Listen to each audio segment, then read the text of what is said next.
నమస్తే. నా పేరు వల్లూరి సరస్వతి. నేను తీసుకున్న విషయం మన మాట గురించి. ఒకసారి నేను బట్టల షాపుకి వెళ్ళి బిల్లు కట్టేశాక అక్కడ ఒక కార్డు ఇచ్చారు నాకు. అందులో ఉన్నది నచ్చేసి ఇంకొన్ని కార్డులు తీసుకుని నా ఆప్తులైన వారికి ఇచ్చాను. అందులో ఉన్నవి మనం ఎలా మాట్లాడాలి, ఏ విధంగా మాట్లాడాలి అనే విషయం అన్నమాట.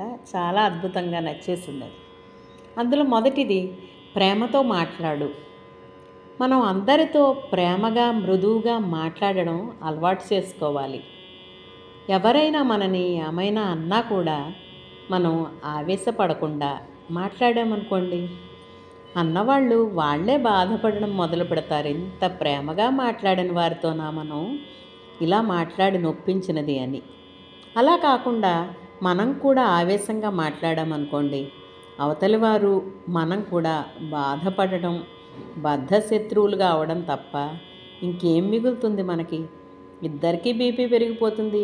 అందుకని వీలైనంత వరకు ప్రేమగా మృదువుగా మాట్లాడడం సాధన చేయండి.